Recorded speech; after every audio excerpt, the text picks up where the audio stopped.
आप देख रहे हैं प्राइम टीवी, सच साहस सरोकार।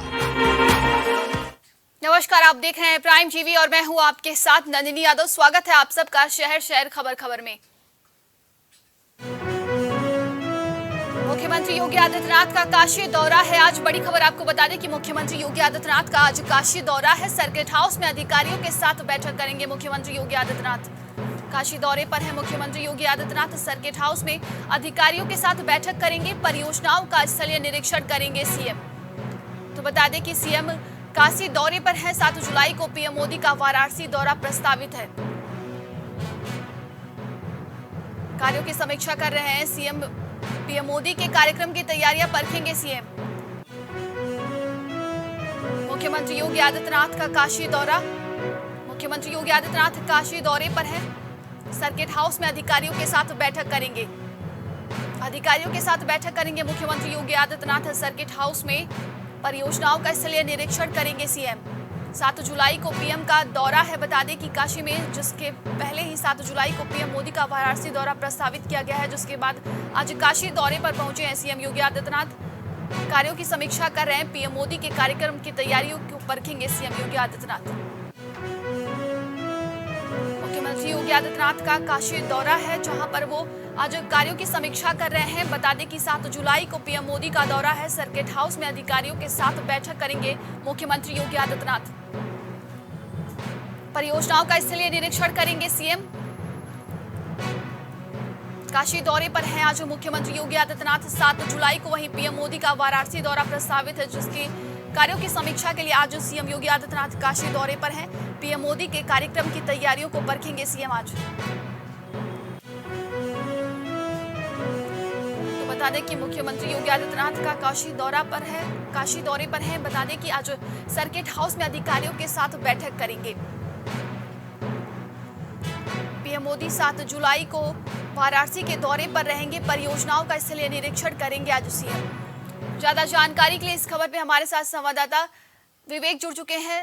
विवेक, आज काशी दौरे पर है मुख्यमंत्री योगी आदित्यनाथ। कई परियोजनाओं का समीक्षा कर रहे हैं। देखिए नंदिनी, जिस तरीके से अगर बात की जाए तो प्रधानमंत्री नरेंद्र मोदी अपने संसदीय क्षेत्र 7 और 8 जुलाई को दौरे पर रहेंगे। उसके निरीक्षण के लिए मुख्यमंत्री योगी आदित्यनाथ दोपहर 1 बजे करीब वाराणसी पहुंच जाएंगे। वाराणसी पहुंच कार्यक्रम स्थलों का निरीक्षण करेंगे और प्रधानमंत्री के दौरे से पहले मुख्यमंत्री ने खुद उनके दौरे की जिम्मेदारी अब संभाल ली है। मुख्यमंत्री इस दौरे में तमाम ऐसे कार्यक्रम स्थल हैं जहां उनकी जनसभा होनी है, वहां पे जाएंगे। अधिकारियों के साथ वहां पे स्थलीय निरीक्षण करेंगे और उसके बाद अंतिम मुहर जो है पीएम मोदी के कार्यक्रमों पर लगाई जाएगी। अगर बात करें तो प्रधानमंत्री का कार्यक्रम 7 और 8 जुलाई को रहे और जिस तरीके से वाराणसी प्रधानमंत्री नरेंद्र मोदी का संसदीय क्षेत्र रहा है, यहाँ से वो लगातार 2 बार से सांसद है, देश के प्रधानमंत्री हैं और उनका आना जाना अपने संसदीय क्षेत्र में बना रहता है। करोड़ों की सौगात वो अपने संसदीय क्षेत्र को दे चुके हैं। इस बार में 7 और 8 जुलाई को वाराणसी को पीएम मोदी के द्वारा करोड़ों रुपए की सौगात मिलेगी। उसके लिए तमाम प्रकार के कार्यक्रम जो है वो आयोजित किए जा रहे हैं। अगर बात करें तो रिंग रोड के पास ही एक विशाल जनसभा को प्रधानमंत्री नरेंद्र मोदी संबोधित करेंगे और उस कार्यक्रम स्थल का निरीक्षण करने मुख्यमंत्री योगी आदित्यनाथ खुद जा रहे हैं। जैसा कि देखा जा सकता है कि पूर्वांचल की जा रही है, पीएम के आगमन को लेकर क्या क्या तैयारियां देखने को मिल रही हैं? देखिए, जैसा देखा गया कि पूर्वांचल के जिलों में लगातार बारिशें हो रही हैं और कुशीनगर का दौरा भी बारिश की वजह से ही प्रधानमंत्री नरेंद्र मोदी का स्थगित हुआ था। तो ऐसे सिलसिले में बारिश के कारण वाराणसी का दौरे पे कोई प्रभाव न पड़े, इसके लिए शासन प्रशासन पूरी तरीके से तैयार है, अपनी तैयारी पूरी कर रहा है। खुद मुख्यमंत्री योगी आदित्यनाथ स्थलीय निरीक्षण करने पहुंचेंगे। दोपहर 1 बजे वो काशी में होंगे। उसके बाद तमाम जो कार्यक्रम स्थल है उसका निरीक्षण करेंगे कि क्या क्या तैयारियां और भी रह चुकी है। 4 जुलाई का दिन है आज। 7 से 8 जुलाई को देश के प्रधानमंत्री वाराणसी में होंगे और मुख्यमंत्री योगी आदित्यनाथ सभी कार्यक्रमों के स्थलों का निरीक्षण करके एक अंतिम रूप प्रधानमंत्री नरेंद्र मोदी के दौरे से पहले इस कार्यक्रम को देंगे। विवेक, देखा जाए तो प्रधानमंत्री नरेंद्र मोदी अपने संसदीय क्षेत्र पहुंच रहे हैं, तो वाराणसी के लोगों में क्या कुछ तैयारियां देखने को मिल रही और कैसा उत्साह देखने को मिल रहा है अभी? देखिए, देश के प्रधानमंत्री के लिए उनकी जनता हमेशा से ही स्वागत करने के लिए उत्सुक रहती है। अगर बात की जाए तो जिस तरीके से 2014 में यहाँ से उन्होंने चुनाव लड़ा, इसके पहले मुरली मनोहर जोशी भारतीय जनता पार्टी के टिकट पर बनारस से चुनाव लड़ते थे। उसके बाद नरेंद्र मोदी यहाँ से कुछ चुनाव लड़े, प्रधानमंत्री चुन के गए। काशी विश्वनाथ कॉरिडोर आप देख लीजिए, तमाम ये चीजें जो है वो भारतीय जनता पार्टी और देश के प्रधानमंत्री नरेंद्र मोदी ने काशी के जनवासियों को दी है। इस बार भी काशी के लोगों को करोड़ों रुपए की सौगात देश के प्रधानमंत्री देंगे और बनारस में एक क्रिकेट स्टेडियम का भी जो है वो सौगात दिया जाएगा। बनारस में ये क्रिकेट स्टेडियम बनेगा और इस तरीके से अलावा कई अन्य परियोजनाएं भी हैं जिसका शिलान्यास और लोकार्पण होगा। और इस तरीके से कई 100 करोड़ रुपए की परियोजनाएं उत्तर प्रदेश की एक धार्मिक नगरी वाराणसी, जिसे हम काशी के नाम से जानते हैं, जहां से सांसद चुन के आते हैं देश के प्रधानमंत्री नरेंद्र मोदी, उनको सौगात दिया जाएगा। तमाम जानकारी के लिए बहुत बहुत धन्यवाद आपका विवेक। तो बता दें कि सीएम योगी आज काशी के दौरे पर रहेंगे। पीएम मोदी 7 जुलाई को वाराणसी के दौरे पर रहेंगे, जिसकी तैयारियों की समीक्षा करने के लिए सीएम योगी आदित्यनाथ काशी दौरे पर पहुंचे हुए हैं। सीधा लिए चलते हैं आपको गोरखपुर, जहां पर सीएम योगी आदित्यनाथ जनता को संबोधित कर रहे हैं। स्कूली शिक्षा सर्वाधिक प्रभावित होने वाले क्षेत्र थे और उस समय अनेक कार्यक्रम आदरणीय प्रधानमंत्री जी की प्रेरणा से भारत सरकार ने प्रारंभ किए थे। टेक्नोलॉजी का उपयोग करके हम शिक्षा की इस स्थिति में कैसे सुधार ला सकते हैं कि जिसमें ऑनलाइन एजुकेशन के कार्यक्रम प्रारंभ हुए थे। जिन बच्चों के सामने गाइड था या स्कूल गांव के स्तर पर लोगों में थोड़ी भी जागरूकता थी, वहां पर तो बच्चे जैसे तैसे फिर भी पढ़ पा रहे थे। लेकिन जहां पर संवाद नहीं था, लोगों के स्तर पर कोई प्रयास नहीं हो पा रहा था, वहां पर बच्चों के सामने एक संकट आया था, क्योंकि परीक्षा भी नहीं हुई थी 2 वर्ष, तो प्रमोट करना पड़ा था। और फिर ये बात सामने आई कि नहीं, हमें अपने आप को तैयार होना पड़ेगा, अपने आप को तैयार करना पड़ेगा। यद्यपि संपर्क फाउंडेशन पहले से ही इस कार्यक्रम के साथ जुड़ा हुआ था। आदरणीय प्रधानमंत्री जी ने देश के अंदर डिजिटल इंडिया की जब बात की तो पहले तो लोगों को लगता था इतने बड़े देश में क्या ये संभव हो पाएगा, लेकिन आज डिजिटल इंडिया के चमत्कारिक परिणाम हम सबके सामने हैं। आज हर एक स्तर पर भारत दुनिया के अंदर इस क्षेत्र में लीडरशिप देने की स्थिति में है और डीबीटी के माध्यम से तो एक गरीब के पास शासन की सहायता कैसे पहुंचनी चाहिए, वह एक बहुत अच्छा माध्यम बना है। लेकिन शिक्षा के क्षेत्र में भी यह चमत्कार होगा। यह जो सपना था वह सपना आज साकार हो चुका है और मैं इस बात के लिए धन्यवाद दूंगा कि आज गोरखपुर नगर और चरगांवा विकास खंड को संपर्क फाउंडेशन बेसिक शिक्षा परिषद के माध्यम से इस कार्यक्रम के साथ जोड़ने के लिए यहां पर आए हैं और उस कार्य का हम शुभारंभ कर रहे हैं। मुझे याद है आज से लगभग 8-9 माह पूर्व संपर्क फाउंडेशन ने मुझसे इस बात के लिए संपर्क किया था कि हम गोरखपुर नगर और गोरखपुर चरगांवा विकास खंड को अपने इस अभियान का हिस्सा बनाना चाहते हैं। पायलट प्रोजेक्ट के रूप में इस कार्यक्रम को हम आगे बढ़ाना चाहते हैं और मुझे प्रसन्नता है कि लर्निंग आउटकम्स के लिए जिस अभियान को संपर्क फाउंडेशन ने प्रदेश में 2013 से आगे बढ़ाने का संकल्प लिया था, आज वह गोरखपुर के भी चरगांवा विकास खंड के अंदर गोरखपुर नगर के बेसिक शिक्षा परिषद से जुड़े हुए स्कूलों में भी यह कार्यक्रम और प्रदेश भर में देश भर में लाखों बच्चों तक आज टेक्नोलॉजी के माध्यम से या विभिन्न प्रकार के अन्य रचनात्मक कार्यक्रमों के माध्यम से लर्निंग आउटकम्स के रिजल्ट हम सबको देखने को मिल रहे हैं। मैं यहां पर कार्यक्रम में आने के पहले बाहर जो एग्जीबिशन लगी हुई थी वो देख रहा था और बच्चों में कितना उत्साह था कार्यक्रम के प्रति। अपने स्वयं के द्वारा बनाई गई जो प्रतिकृतियां थी उनके प्रति उनके मन में कितना उत्साह था। ये चीजें दिखाती हैं कि हम उनको खेल खेल में बहुत कुछ सिखा सकते हैं। हम उन्हें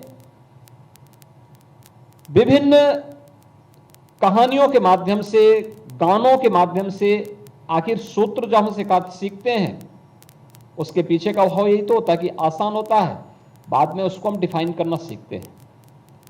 ऐसे ही गाना होता है, गाना व्यक्ति जल्दी सीख जाता है, या बच्चे कथा जल्दी सीखते हैं, कोई कहानी जल्दी सीखते हैं कथा के माध्यम से, और अंत में 2 लाइन जोड़ दी जाती है, इसका आशय क्या है, आशय क्या है, इसके पीछे हमारी एक क्या प्रेरणा इससे प्राप्त होती है, और प्रेरणा उसके साथ जोड़ दी जाती है तो स्वाभाविक रूप से उस बच्चे के लिए वो कथा एक नई प्रेरणा बन जाती है, सीखने का एक माध्यम बन जाता है, या गाना सीखने का एक माध्यम बन जाता है, या खेल खेल में किसी चीज को सिखाने की एक प्रवृत्ति, यह उसके मन में एक नई रुचि जगाती है।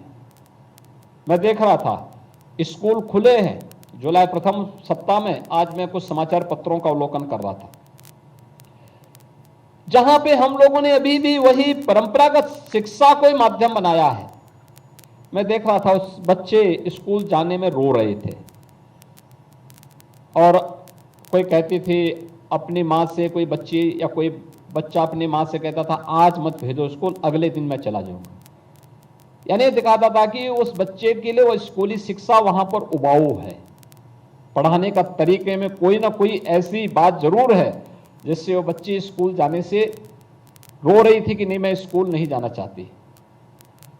लेकिन जहां पर स्कूली शिक्षकों ने एक भावनात्मक टच उन्हें दिया और खेल खेल के साथ या कहानी के साथ या किसी कविता के साथ या किसी गाने के साथ अपने पाठ्यक्रम को उसके साथ जोड़ने का प्रयास किया, वहां पर बच्चों में एक नई स्फूर्ति भी थी स्कूल जाने के लिए। मैं जानता हूं, मैं देखता हूं, मैं अक्सर बच्चों के साथ मेरा इंटरेक्शन होता है और मैं पूछता हूं उन लोगों से कि क्या स्कूल जाने में तुम्हें अच्छा लगता है? तो जहां पर शिक्षक ध्यान देते हैं वहां पर बच्चे कहते हैं नहीं हम स्कूल जाना चाहते हैं। जहां पर स्कूल में थोड़ा भी उनको थोड़ा बोरियत होती है, बच्चों को लगता है कि नहीं यहाँ पर तो ये परंपरागत रूप से जो चीजें चली आ रही उसी ढंग से उसको रटाने का काम कर रहे हैं, वहां पर अगर उन बच्चों से मैं कहता हूं चलो स्कूल क्यों जा रहे हो, चलो मेरे साथ, वो मेरे साथ चलने को तैयार हो जाते हैं। उनको ये लगता है कि नहीं चलो स्कूल से कम छुट्टी मिल गई। लेकिन हमें उनके मन में एक रुचि जगानी है और मुझे लगता है कि वह एक माध्यम बन रहा है। दूसरा, तकनीक का भी बेहतर उपयोग करना, निपुण भारत के लक्ष्य को प्राप्त करने की दिशा में क्या हमने प्रयास किया है, आज इसको जानना है। एक जगह बैठे बैठे हम प्रदेश भर के उन बच्चों के बारे में जानकारी ले सकते हैं। और उत्तर प्रदेश के अंदर बेसिक शिक्षा परिषद ने विगत 6 वर्ष के अंदर एक लंबी छलांग लगाई है। याद करिए 2017 के पहले उत्तर प्रदेश के अंदर शिक्षा की स्थिति क्या थी। बेसिक शिक्षा परिषद के ज्यादातर स्कूल ऐसे लगते थे कि लगता है कि अगले 2-3 सत्र के बाद इन सबको बंद करना पड़ेगा, क्योंकि उसमें बड़े बड़े पेड़ जमे हुए थे, घास उगी हुई थी, टॉयलेट नहीं थे, पेयजल की सुविधा नहीं थी, कुछ भी वहां पर ऐसी सुविधा, फ्लोरिंग नहीं थी। उन स्थितियों में बच्चे वहां पढ़ते थे और वह भी एक औपचारिकता थी। उत्तर प्रदेश में बेसिक शिक्षा परिषद में कुल 1,56,000 जो स्कूल थे, उनमें से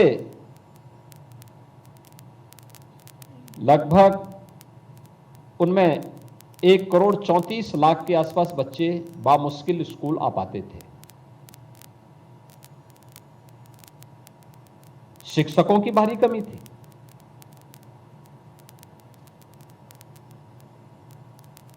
उस समय मेरे सामने चैलेंज था कि न्यू है समाज की और यही दरक जाएगी तो समाज रूपी भवन बनेगा कैसे?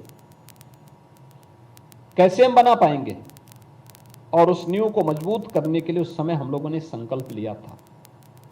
संकल्प एक, पारदर्शी तरीके से शिक्षकों की चयन की प्रक्रिया को आगे बढ़ाना।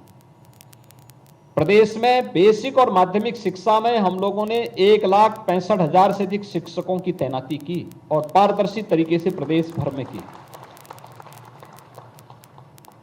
1,65,000 शिक्षकों की भर्ती शासकीय प्रयास से करने के बाद फिर एक प्रयास और हुआ कि विद्यालय जर्जर नहीं रहने चाहिए।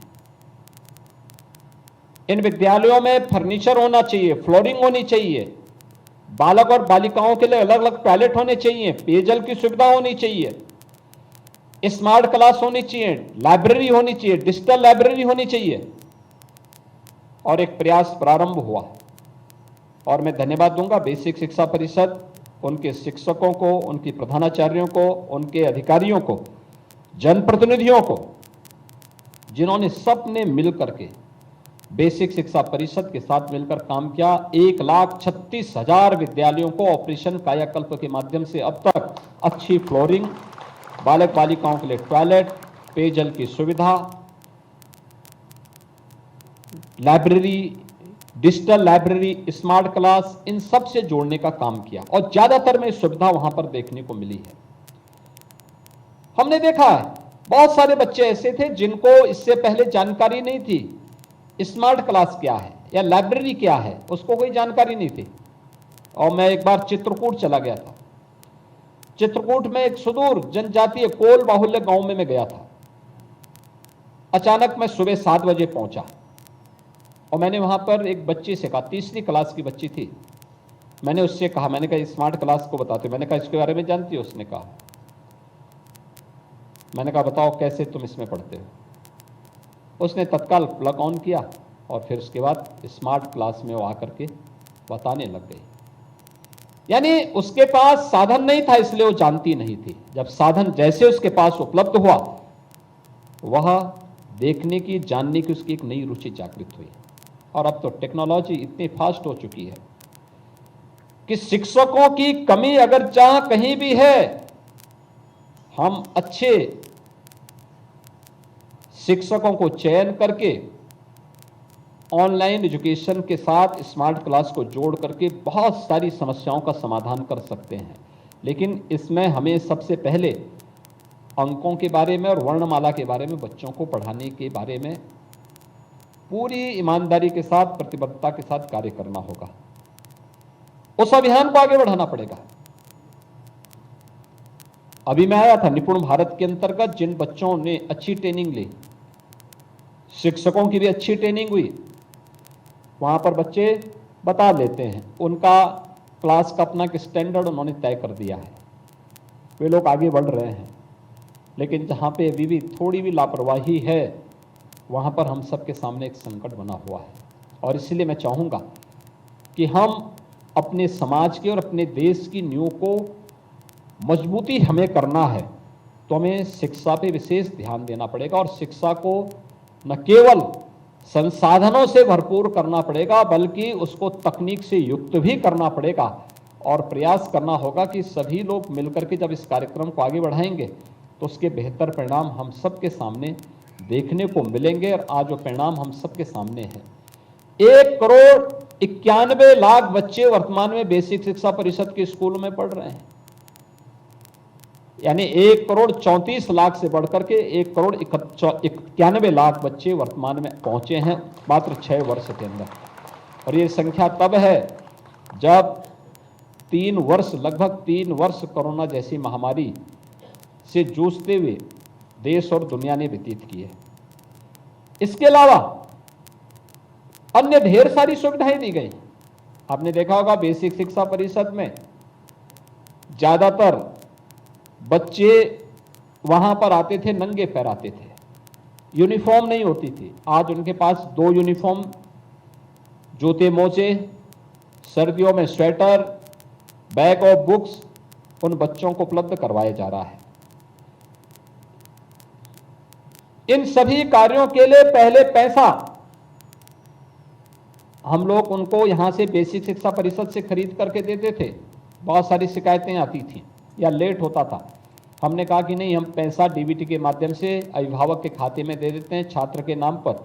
अभिभावक स्वयं ही उसको खरीद करके उन बच्चों के लिए सुविधा उपलब्ध करवाएं। और पिछले 2 वर्ष से हम इस कार्य को भी आगे बढ़ा चुके हैं।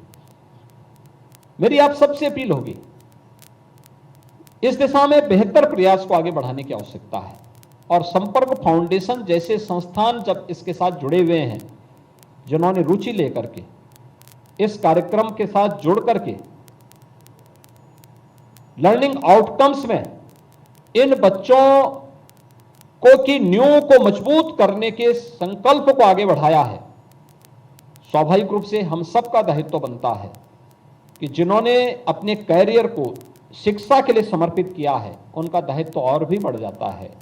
याद रखना, दुनिया के अंदर आज के दिन पर जितने भी अच्छे संस्थान हैं, शिक्षण संस्थान हैं, जिन्होंने दुनिया के अंदर अपनी एक पहचान बनाई है, वहां पे शिक्षक पार्ट टाइम नहीं है, 2 घंटे 4 घंटे 5 घंटे के लिए नहीं आता है। वह अपने स्टूडेंट के लिए 24 घंटे मौजूद है, हर समय मौजूद है। ठीक है, फिजिकली वहां पर भले ही कुछ समय का के लिए हो, लेकिन ऑनलाइन वह 24 घंटे अपने छात्र के लिए मौजूद रहता है। तब वह उस रिजल्ट को प्राप्त करवाता है, तब उसने अपने संस्थान को वह ऊंचाइयां प्रदान की है। और जो भारत शिक्षा के क्षेत्र में विश्व गुरु के रूप में स्थापित था, आज नेशनल एजुकेशन पॉलिसी उसका एक अवसर आप सबको देती है। हम उस दिशा में प्रयास कर सकेंगे, इसके बेहतर परिणाम आएंगे। नगरीय क्षेत्र में याद करना, गोरखपुर नगर में बेसिक शिक्षा परिषद के लिए जब मैं एमएलसी बना 2017-18 में, तो मैंने अपने विधायक निधि की पूरी राशि बेसिक शिक्षा परिषद के स्कूलों के लिए फर्नीचर के लिए उपलब्ध करवाया था। मैंने कहा यहाँ फर्नीचर उपलब्ध कराओ। फिर टॉयलेट उपलब्ध करवाने के लिए मैंने कहा बालक और बालिकाओं के लिए टॉयलेट होने चाहिए। और इधर गोरखपुर विकास प्राधिकरण, नगर निगम और अन्य हमारे संस्थान मिलकर के प्रत्येक विद्यालय को स्मार्ट विद्यालय के रूप में बनाने की दिशा में प्रयास प्रारंभ किए हैं। और मुझे पूरा विश्वास है कि संपर्क फाउंडेशन ने गोरखपुर नगर में और चरगावा विकास खंड में, चरगावा के हमारे ब्लॉक प्रमुख यहाँ पर हैं, गोरखपुर के नगर प्रमुख यानी महापौर भी आज यहाँ पर इस कार्यक्रम में हैं, गोरखपुर के सांसद भी यहाँ पर हैं। गोरखपुर ग्रामीण हमारा खोराबार विकास खंड एक और ऐसा विकास खंड है जिसको ये माना जाता था कि वह विकास की दृष्टि से पिछड़ गया है, एकदम सिटी से जुड़ा हुआ है, लेकिन वहाँ के विधायक भी यहाँ पर मौजूद हैं।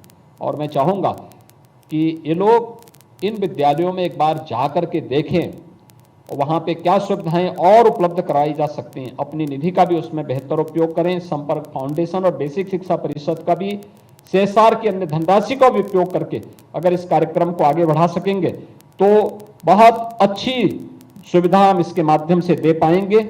आज के इस अवसर पर मैं एक बार फिर से संपर्क फाउंडेशन के जो हमारे यहाँ पे मैनेजिंग डायरेक्टर हैं उनको और उनकी पूरी टीम को, विनीत नायर जी को, सुश्री अनुपमा नायर जी को हृदय से धन्यवाद देता हूं कि उन्होंने बेसिक शिक्षा परिषद के साथ मिलकर के देश की इस नींव को मजबूत बनाने के लिए अपने योगदान एक स्वतःस्फूर्त भाव के साथ शिक्षा के प्रति और राष्ट्रीयता के प्रति, अपने राष्ट्र के प्रति एक समर्पण भाव के साथ उन्होंने इस कार्यक्रम के साथ जुड़ करके इस अभियान को आगे बढ़ा रहे हैं, अपना योगदान दे रहे हैं। मैं इसके लिए उन्हें हृदय से धन्यवाद देता हूं और विश्वास व्यक्त करता हूं कि बेसिक शिक्षा परिषद गोरखपुर में इसके बेहतरीन परिणाम ला करके इसके परिणामों से हम लोगों को अवगत कराएगा, शासन को अवगत कराएगा, जिससे प्रदेश भर में हम इसको लागू कर सकें। आप सबके प्रति मेरी शुभकामनाएं। धन्यवाद। जय हिंद।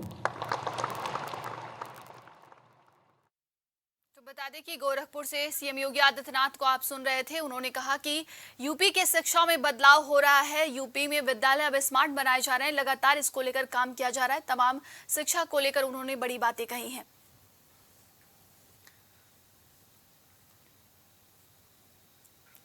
तो बता दें कि आज गोरखपुर में सीएम योगी आदित्यनाथ मौजूद हैं, जहां पर उन्होंने शिक्षा को लेकर बड़ी बातें कही। निपुण भारत के कार्यक्रम के तहत अलग अलग स्कूल के बच्चों ने स्टॉल लगाए थे, जहां उन्होंने निरीक्षण भी किया। आप तस्वीरों में देख सकते हैं, जहां वो बच्चों से बातचीत करते हुए नजर आ रहे हैं। शिक्षा को लेकर आज मुख्यमंत्री योगी आदित्यनाथ ने तमाम बड़ी बातें कही। कहा कि यूपी की विद्यालय अब स्मार्ट बन रहे हैं, लगातार इसको लेकर काम किया जा रहा है। डिजिटल लाइब्रेरी से लेकर तमाम शिक्षा की जो बच्चों को बढ़ावा दिया जा रहा है। इसी के साथ उन्होंने शिक्षा को कहा कि जिस तरीके से कोरोना में शिक्षा प्रभावित हुआ था, अब वो वापस पटरी पर लौट रहा है। मुख्यमंत्री योगी आदित्यनाथ को आप सीधा तस्वीरों में देख रहे हैं, वो बच्चों को चॉकलेट बांटते हुए नजर आ रहे हैं। निपुण भारत के तहत कार्यक्रम रखा गया था, जहां पर अलग अलग स्कूल के बच्चों ने अपने अपने स्टॉल लगाए थे। आप देख सकते हैं, उनके साथ सांसद, गोरखपुर के सांसद रवि किशन भी उनके साथ मौजूद हैं।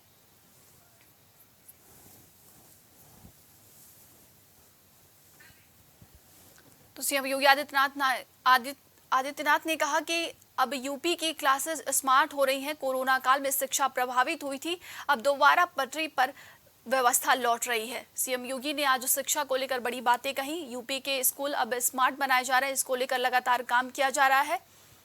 शिक्षा के क्षेत्र में टेक्नोलॉजी को बढ़ावा दिया जा रहा है। सीएम योगी आदित्यनाथ ने शिक्षा को लेकर तमाम बड़ी बातें भी कही। निपुण भारत के लक्ष्य की ओर लगातार भारत जो है आगे बढ़ रहा है। सपा अध्यक्ष अखिलेश यादव का आज अयोध्या दौरा है। बड़ी खबर आपको बता दें कि सपा अध्यक्ष अखिलेश यादव आज अयोध्या के दौरे पर है। आज दोपहर 12:30 बजे रौनाही के दोस्तपुर रघु पहुंचेंगे सपा के अध्यक्ष अखिलेश यादव। स्वर्गीय गंगा सिंह यादव को श्रद्धांजलि देने जाएंगे। बता दें कि आज अयोध्या के दौरे पर हैं अखिलेश यादव। 13वीं संस्कार में शामिल होंगे अखिलेश यादव। स्वर्गीय गंगा सिंह यादव को श्रद्धांजलि भी देने जाएंगे, 13वीं संस्कार में शामिल भी होंगे। 1:15 पर रौनाही गांव पहुंचेंगे अखिलेश यादव। हाजी फिरोज खान गब्बर के आवास जाएंगे अखिलेश। आज अयोध्या के दौरे पर हैं समाजवादी पार्टी के राष्ट्रीय अध्यक्ष अखिलेश यादव। आवास पर मुलाकात करेंगे अखिलेश यादव।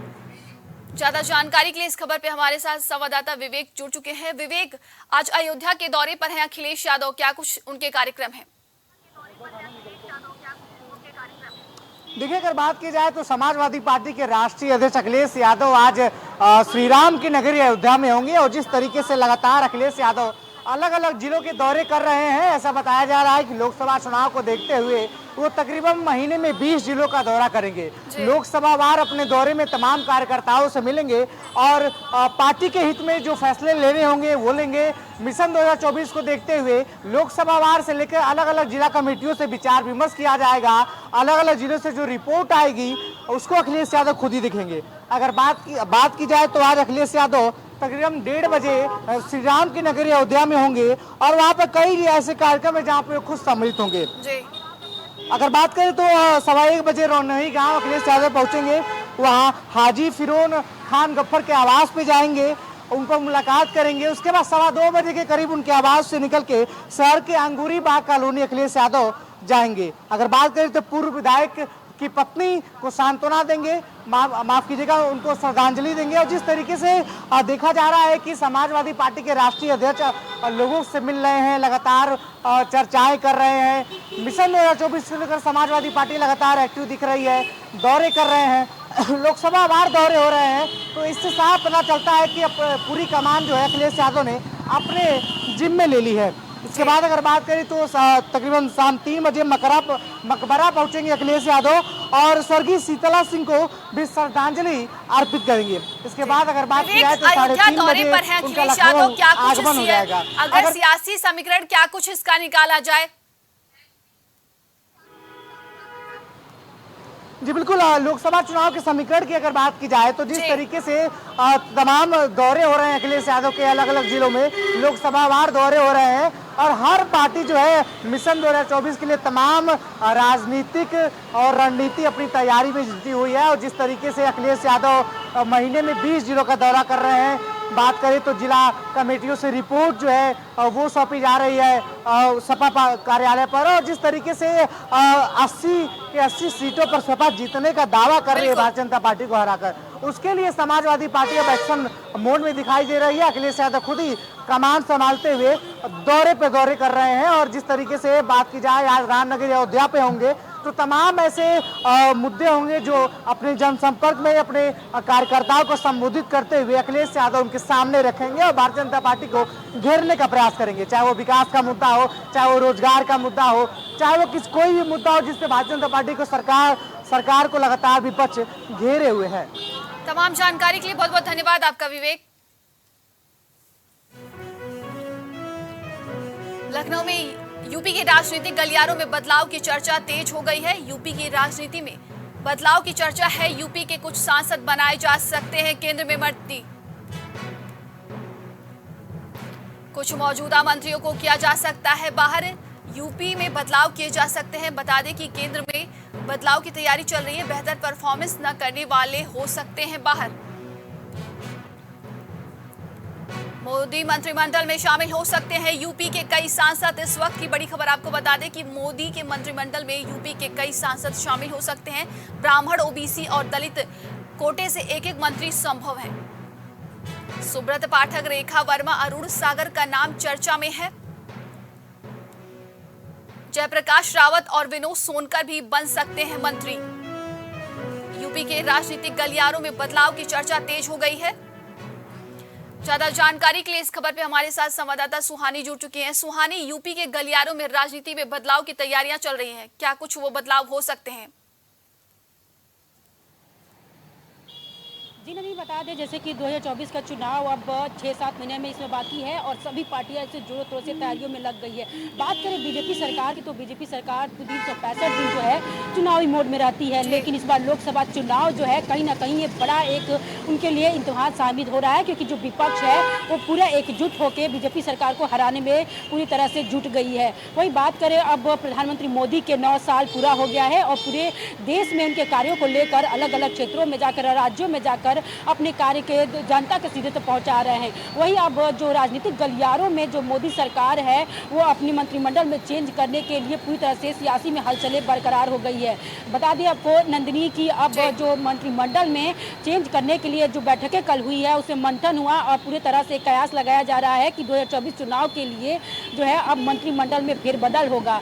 जी आप बता दें कि यूपी के जितने भी सांसद है जो कि मोदी सरकार के 9 साल में जो अच्छा काम किए हैं उनको अब जो मोदी मंत्रिमंडल में शामिल किया जा सकता है। वही सुहानी, देखिए कहा जा रहा है कि जातीय समीकरण को देखते हुए मंत्रिमंडल में बदलाव किए जाएंगे। जी नंदिनी, आपको बता दें कि जिस तरह से दलित हो गया, ST SC हो गया, ब्राह्मण हो गया, तो कुछ ऐसे मंत्री हैं जो कि बहुत अच्छा काम किए हैं। उनका हम नाम आपको भी बताना चाहेंगे, जैसे कि उनका सुब्रत पाठक, रेखा वर्मा, अरुण सागर, ऐसे इनकी चर्चा हो रही है कि ये मोदी मंत्रिमंडल में साबित हो सकते हैं, क्योंकि 2021 में मोदी मंत्रिमंडल में चेंज हुआ था और फिर से होने जा रहा है। क्योंकि 2024 के चुनाव के देखते हुए जो मोदी जी हैं, हमारे प्रधानमंत्री मोदी हैं, वो कोई भी अब गलती नहीं करने चाहते हैं, क्योंकि आपने किस तरह से देखा कि कर्नाटक में जिस से हार मिला है मोदी सरकार को, अब वो कोई भी 2024 चुनाव में कोई हार का सामना नहीं करना चाहते और इसलिए अब कोई भी गलती नहीं दोहराना चाहते हैं, इसलिए अपने मंत्रिमंडल में फेरबदल करना चाहते हैं। वही जो भी मंत्री अच्छे से कार्य नहीं किए हैं, जो कि प्रधानमंत्री मोदी की जो योजनाएं हैं वो सीधे जनता तक नहीं पहुंचाए हैं, न उसमें कोई उनका कार्य सही नहीं दिख रहा है, उनको बाहर का भी रास्ता दिखाया जा सकता है। क्योंकि आपने खुद देखा है कि जो योगी सरकार है, उत्तर प्रदेश की बात करें तो वो चाहे कार्यकर्ता हो, चाहे उनका अधिकारी और चाहे मंत्री हो, सीधे एक्शन लेते हैं, क्योंकि उनको अपने ये राजनीतिक गलियारे में कोई भी ऐसा जो है कमियां अच्छी नहीं लगती और वो उस पर जाके सीधे बात करते हैं, जनता से संवाद करते हैं। तो कहीं ना कहीं इस बार देखा जा रहा है कि जातीय समीकरण को लेकर जो है मंत्रिमंडल में फेरबदलाव हुआ रहा है और जिस तरीके से जातीय समीकरण को लेकर बदलाव किए जाएंगे तो ये भाजपा को कितना फायदा पहुंचाएंगे? जी बता दें आपको नंदिनी की जिस तरह से कि हर जैसे मान लीजिए जैसे विधानसभा 5 राज्यों में होने वाला है और अभी साथ ही अभी निकाय चुनाव हुआ है, जिस तरह से जीत का हासिल हुआ है, क्लीन स्वीप हुआ है, जिस तरह से मोदी सरकार का, योगी सरकार का, जिस तरह से तो कहीं ना कहीं जातीय समीकरण का फेरबदल होता है। अगर अच्छे कार्य जो सांसद किए हैं उनको अगर मोदी मंत्रिमंडल में साबित होता कहीं ना कहीं इससे अच्छा परिणाम देखने को मिल सकता है। क्योंकि कहा जाता है कि जिस तरह से 2019 में चुनाव हुआ था उस टाइम भी जातीय समीकरण को लेकर फेरबदल हुआ था और 2021 में भी मोदी मंत्रिमंडल में भी चेंज हुआ था और फिर वही होने जा रहा है। क्योंकि मोदी सरकार ये नहीं चाहती है कि कोई भी आगे गलती हो और लोकसभा चुनाव जो है कहीं ना कहीं एक बड़ा इम्तिहान माना जा रहा है बीजेपी के लिए, क्योंकि जो विपक्ष है वो भी इस बार अलग अलग रणनीतियों के साथ लोकसभा चुनाव में उतर रही है और इसलिए जो है चाहे मोदी सरकार की बात करें, योगी सरकार की बात, तमाम जो बीजेपी सरकार है वो अलग अलग रणनीतियों के साथ इस बार बीजेपी सरकार में उतर रही है। और बात करें मोदी मंत्रिमंडल की तो ये भी चेंज करने के लिए उनके लिए कहीं ना कहीं सही साबित हो सकता है, क्योंकि अन्य भी जातियां हैं वो कहीं ना तमाम कहीं जानकारी के लिए बहुत बहुत धन्यवाद आपका सुहानी। बाराबंकी में एम्बुलेंस मामले में मुख्तार अंसारी पर कसा शिकंजा, लगातार मुख्तार अंसारी पर शिकंजा कसता ही जा रहा है। कोर्ट ने आरोप तय किए, आज मामले में होगी सुनवाई। मुख्तार अंसारी अन्य पर फर्जी एम्बुलेंस गैंगस्टर का मामला है। दोनों मामलों में आरोप तय होने के बाद ट्रायल शुरू। मुख्तार अंसारी की लगातार मुश्किलें बढ़ती जा रही हैं। एम्बुलेंस मामले में मुख्तार अंसारी पर कसा शिकंजा। एम्बुलेंस मामले को लेकर मुख्तार अंसारी पर शिकंजा कस चुका है। कोर्ट ने आरोप तय किए, आज मामले में सुनवाई की जाएगी। मुख्तार अंसारी अन्य पर फर्जी एम्बुलेंस गैंगस्टर का मामला है। दोनों मामलों में आरोप तय होने के बाद ट्रायल शुरू होगा। ज्यादा जानकारी के लिए इस खबर पे हमारे साथ संवाददाता मोहम्मद कलीम जुड़ चुके हैं। कलीम, लगातार मुख्तार अंसारी की मुश्किलें बढ़ती जा रही हैं। अब बताया जा रहा है कि एम्बुलेंस मामले को लेकर आज सुनवाई की जाएगी। देखिए नंदनी जी, जिस तरीके से बाराबंकी के जो एम्बुलेंस का मामला है और उसके साथ साथ जो गैंगस्टर एक्ट का मामला है, इन सभी मामले में लगातार जो है सुनवाई चल रही थी। जिस तरीके से 23 जून को सुनवाई हुई, 28 जून को जो आरोप थे वो सिद्ध हुए, उसके बाद अब 4 जुलाई को जिस तरीके से आज सुनवाई होनी है, तो उस सुनवाई को लेकर के लगातार जो है सभी की मुश्किलें लगातार बढ़ी हुई है। क्योंकि इस मामले में जैसा कि आपको मालूम है 12 आरोपियों को कोर्ट में पेश किया गया था। इसके साथ ही बांदा जेल से वीडियो कॉन्फ्रेंसिंग के जरिए मुख्तार अंसारी की पेशी हुई थी। फिलहाल जिस तरीके से मुख्तार अंसारी की जो पेशी हुई है, उस पेशी के दौरान उन पर भी आरोप जो सिद्ध हुए, इस सिद्ध से साफ अंदाजा लगाया जा रहा है कि मुख्तार अंसारी की लगातार जो मुश्किलें हैं वो बढ़ रही हैं। क्योंकि एम्बुलेंस का जो मामला है वो मनी लॉन्ड्रिंग से भी जुड़ा हुआ है। इसके साथ ही जिस तरीके से वो जेल में बंद है, जेल से एम्बुलेंस का जो पूरा जो सीन था कि एम्बुलेंस से कोर्ट तक जाना, इस मामले में जो एक आरटीओ की बात की जाए, आरटीओ भी इस मामले में संलिप्त नजर आ रहे थे। इसके साथ साथ कई ऐसे मामले हैं एम्बुलेंस से जुड़े हुए और गैंगस्टर एक्ट से जुड़े हुए, जिसको लेकर के लगातार सुनवाई चली थी। फिलहाल 12 कलीम, मुख्तार अंसारी के अलावा और किन किन लोगों पर शिकंजा कर सकता है? देखिए जाहिर सी बात है, जिस तरीके से आरटीओ की बात आ रही थी, क्योंकि जो एम्बुलेंस थी, एम्बुलेंस में फर्जी नंबर रजिस्ट्रेशन था और वो नंबर के आधार पर वो लगातार दौड़ रही थी। इसके साथ साथ जो आरटीओ है, आरटीओ भी इस कार्रवाई में सामने आ सकते हैं। इसके साथ ही जो और गुर्गे हैं वो भी सामने आ रहे। फिलहाल इस मामले में 12 लोगों पर आरोप सिद्ध हुआ है, जिन लोगों को कोर्ट में पेश किया गया था। क्योंकि ये बड़ा मामला है और इस मामले में लगातार साफ कहा जा रहा है कि जो कार्रवाइयां हैं वो कार्रवाई, और जो आज की जो तारीख मुकर्रर की गई थी 4 जुलाई को, तो 4 जुलाई को जिस तरीके से आज इस मामले में सुनवाई होनी है, तो सुनवाई में एक बड़ा अहम फैसला भी आ सकता है। क्योंकि जो सजा सुनाई जा सकती है वो सजा कितने दिन की होती, क्या कुछ जुर्माना होता है और क्या कुछ सजा होगी, ये एक अहम सवाल रहेगा। और लोगों की जो निगाह है वो भी लगातार इस पर बनी हुई है। तमाम जानकारी के लिए बहुत बहुत धन्यवाद आपका कलीम। तो बता दें कि मुख्तार अंसारी की लगातार मुश्किलें बढ़ती जा रही हैं। एम्बुलेंस मामले में आज मुख्तार अंसारी की सुनवाई है। आज के लिए शहर खबर में बस इतना ही। देश दुनिया की तमाम खबरों के लिए देखते रहिए प्राइम टीवी।